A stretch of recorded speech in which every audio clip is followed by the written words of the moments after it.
BGA stands for ball grid array. Now I'm going to explain it really quickly here, but I'm just going to show you some pictures because this works better. But as you can see, if you have something that's stuck on the surface of something else, you don't even have to know what it is. If you flex it, if you're able to flex it in a way that goes that way and then reverses the process especially, this will cause each of the layers of objects, PCBA and BGA, to separate. Whatever they are, you would assume that that would cause them to come loose unless there was some compelling force holding them to each other. Yes, you can decide there's no curvature on the circuit board. I just had to throw in a flat earth joke. Anyway, here we go. This is called a ball grid array. Now, the solder ball, metal pad, and metal pad on the chip, and then the rest of it is traces and etch resist and solder masks. Now, the printed wiring board, PWB, or printed circuit board, is the layer on the bottom that's usually made out of fiberglass and little bits of metal that have been electroplated onto it that are essentially like gluing strips of metal to a piece of metal, a piece of fiberglass. The package substrate on the microchip is an indention in usually a ceramic or another circuit board looking material made out of fiberglass that has a metal pad usually made out of, well, in this case, copper clad with tin. Now, the idea with a ball grid array is you put down a layer of either room temperature liquid paste that contains solder and another material, or you put down actual solder, which is melted lead, tin, or tin and silver, to make these balls stick to the metal pad below and also to the metal pad to the chip. And you set them down on it and you hit it with a heat gun, and this causes the metal, the solder, to melt and connect them electrically and also mechanically attach them. But you also notice something important here. There's a space between them. They're not intimately bonded. There's a gap. There's supposed to be a gap. You're taking advantage of the surface tension, causing it to form an attempt at a sphere. Yes, I'm making another flat earth joke, okay? And it's solder ball, not soccer ball. Now, just like a soccer ball, and you set some boards on a bunch of them, if you make the move back and forth relative to each other, do you think the solder ball or soccer ball will come loose? Oh, I just illustrated the problem. You can't have any flexation from one edge to the other of your microchip you soldered down if you want it to stay attached at all. Because instead of acting like a solder ball, which is basically conductive glue almost, it'll act like a ball bearing and it'll free itself. Free! Let's look at some more pictures. This is from the same paper. This is an example of a solder joint that's being tested here. And as you can see from the pixels, it's not connected anymore except, and I'll have to use the pointer, right here. That's the entire connection. Almost 80, I would actually say 80 or 90% of that connection is just simply gone.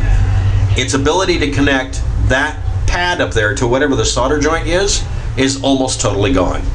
And that's from flexation damage. What that means is that since they're soldered down flat against the circuit board, if the circuit board flexes at all, it may come loose. Now, there are ways of getting away from this, but I'm going to show you an image that's very deceitful here. It's totally distraction. After flexing the hell out of the board, you can put a die material on the sides and see if the die is able to get into the solder joints because they're only partially done. As you can see from a couple of these, it's almost entirely nothing but die, which means the solder joint failed completely. The failures will occur wherever they did. This is a test chip, obviously being tested here. And they chipped it, they literally ripped the chip off to see where the damage had happened. Obviously, if they're not connected, because the solder joints have failed, you're going to get a bunch of red or pink color here, because these silver ones represent the solder balls having to be broken loose to get them loose. This is a great way to test it. Also, I should point out there's another procedure where you deliberately inject not a die, but a gel material to reduce the failure rate by letting it kind of last longer. You may have noticed the only place where the solder balls came off and got stuck down here on the board is right here, and a couple of other places. In most cases, the solder balls stuck to the chip just fine. They broke loose from the board because the board can flex. The microchip doesn't flex because it's made out of ceramic. Now, I'm not suggesting that we make literally every piece of electronics out of hardcore ceramic material and make them even more brittle. What I'm saying is there's a reason for this happening. The reason has to do with physics and reality. It has nothing to do with what brand name was on it or how incredibly expensive it was for you to buy it just so you could be snooty about your expensive cell phone or computer or whatever. This will happen to any board. The point is you try to prevent the board from flexing at all so you don't have to deal with this problem, which means you have to make your equipment consider this when it's built. The easiest way to do that is to give some space between the circuit board and the rest of the framework so that the flexation happens at the extreme ends and maybe damages these holes that are for nuts, bolts, and screws here, and so that it will just break a part that does not actually make the thing fail. The whole point is make it work as long as possible. Doesn't matter how nice it looks. Doesn't matter how trendy it is or how thin it is. Make the damn thing not die in a year or 3. But here's a little bit more important thing. Internal documents that Apple released in court as part of their lawsuit against them for touch disease, where the touchscreen failures were caused by the iPhone, quote-unquote, bending. It's not bending, it's flexation. Yes, you can bend an iPhone. You can practically make a horseshoe out of it in some cases, and it'll still work because it will tolerate that effect once. But if you do it a bunch of times, and it doesn't have to be bent very much, it eventually works the chip loose. And this is happening in current versions of it. It's just not happening in the main processor. It's turning off the audio, or maybe the touchscreen doesn't work, or whatever. Whatever part is in that section of the board, and it has to be a board that's being flexed because you're allowing too much mechanical activity from the outside world to get in to move or twist or bend that circuit board. That's what's causing it. It has nothing to do with brand loyalty. It has to do with ignoring for a 4-year period of time them being told over and over again by engineers, architects, and technicians, haha, yes, another conspiracy theory joke, that they're wrong in doing this. It was found that in May 2016, not the current year, at least by then, the company tried to quietly strengthen all the models produced by gluing them and switching to, finally, a stronger aluminum case that still didn't help for iPhone 6 series 7000 or something like that. They still have this flexation damage problem. What they did is they moved the parts in different locations so it would just damage different parts. Instead of dropping the issue and not making a bad design anymore, they stuck with basically the same design. Instead of analyzing why it's happening, which is expensive, and fixing it, they decided to keep making them because they did the equation from Fight Club. If it's cheaper not to fix the problem, so you don't have to change out your design crew, you don't change it. You just wait for lawsuits and hope that you can settle them out of court. All of this while they denied it had anything to do with Bendgate, never officially admitting or successfully fixing its problem, which is a structural defect in how the board is mounted inside of the case and how much mechanical damage you can do to a circuit board inside of a computer case. Do you even solder unfurl BGA to increase board level solder joint reliability, bro? Now that's a little bit long for a t-shirt. Do you even solder, bro? You can put an underfill under the ball grid array to reduce the amount of damage, but the thing is you need to stop the damage in the first place by not making it to where the circuit board gets mechanically stressed inside the case so much. That means you can't make your iPhone that thin unless you do something to really, really, really reinforce it to not do that. Or, I don't know, how about making the board float in the case so that it never flexes? It can be jostled around and bounced. But as long as the damn thing isn't getting mechanically stressed, you're fine. How do we do that? Anyway, the flexation damage that caused touch disease was something they understood about and they were aware of at least by 2016. And they were definitively knowing about it before then because they were told about it by a bunch of technicians and engineers. Apple knew about it all along and lied their asses off about it. Why? Because they can.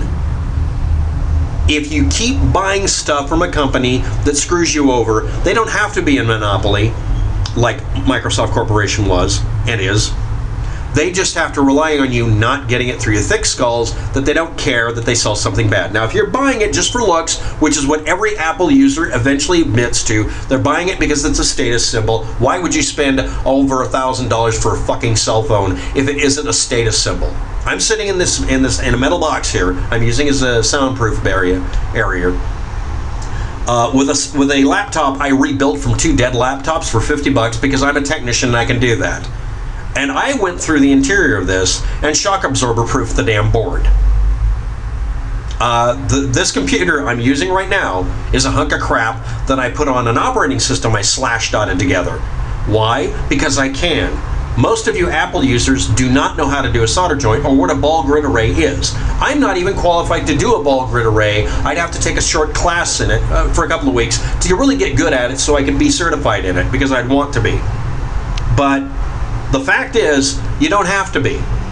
If the microchip is mounted to the board and the board flexes underneath it and it's held down with not horizontal but vertical pins going into the board, that might work. But it's solder balls, and that's how it has to be done because there's too many damn pins and you can't put them through the circuit board. So the BGA can come loose if it's flexed. This is something that's been understood since BGAs were put out. This was tested originally. It is a fault that was listed on the information about them, that you must isolate vibration of any kind, much less flexation, so that they don't vibrate loose. One of the ways to fix this, unfortunately, is to use solder that's high in lead content instead of silver. That's sad, but it works better. It also makes it less stressful because it melts at a lower temperature. You can also underfill them with a kind of material that makes it to where it's really hard for them to have any flexation at all, but if it does, it creates a barrier around it where the connection still works for a while, even if it's falling apart. You get to decide, right? Okay. Mechanical reality. If you flex the circuit board by bending it at all, any chip will be damaged by compression or by tension because it's physically moving the balls on the right and left side of the chip forward and back relative to each other. And if you do it over and over again, every day it will do it. Anybody who looks at this diagram and doesn't understand that is ignoring it. Next, in order to solve this problem, you make it to where the board can't flex or twist because you don't want it to. The only way you can defeat that goal is make it too damn thin so there's not enough room inside of the case for it not to flex. You can also reinforce the hell out of it by making it hardened. That's what's done to hardened laptops. And the other method would be to use literally what's called chip on board. So you don't have these balls. You don't have this arrangement. You have chips literally glued to the circuit board and soldered with really tiny gold wires that aren't soldered, they're welded, and then gel it shut. That makes it insanely expensive, but they're a lot harder to damage, and yeah, that is actually done on a ceramic circuit board. Flexation problems are so bad, people are willing to make a circuit board out of the same material the chip is, just so they don't have to deal with flexation. The board will break, it'll shatter, but it won't fail over time stupidly because the chip comes loose like this just from being in your pocket or being used. This is the big problem with it. It wasn't bend gate, it was use gate. Just using the damn thing causes flexation because they did not isolate the board from the case enough. They didn't give it enough room, they wanted to make it ultra thin, it's a status symbol, and people paid through the ass for these products. This may be a big chip here on a motherboard, and I understand that, but it's the same thing in principle. In fact, it's identical. Arguing this point is not technically real. You have to accept this. And they knew about it. Obviously, they knew about it by 2016 and probably much earlier. They went out of their way to not acknowledge the problem and just stop making bad boards and bad cases and bad equipment. I guarantee you, if somebody wanted to, they could design a better case for it. It just wouldn't look Apple. And then they'd get sued for making quote-unquote counterfeit items when they're not doing anything like that. This company has gone so litigious and gone so over the top that I can't respect them anymore. Public announcement, I will not fix any more Apple products until their entire front page is filled with an admission that they did this, and they leave it up for the exact period of time they denied it. They need to be punished, they need to throw themselves under the bus for me to ever trust that they can learn from a mistake. And they haven't. They're continuing to repeat it because the current products have the same problem. Thank you for watching, have a good day, good luck with it.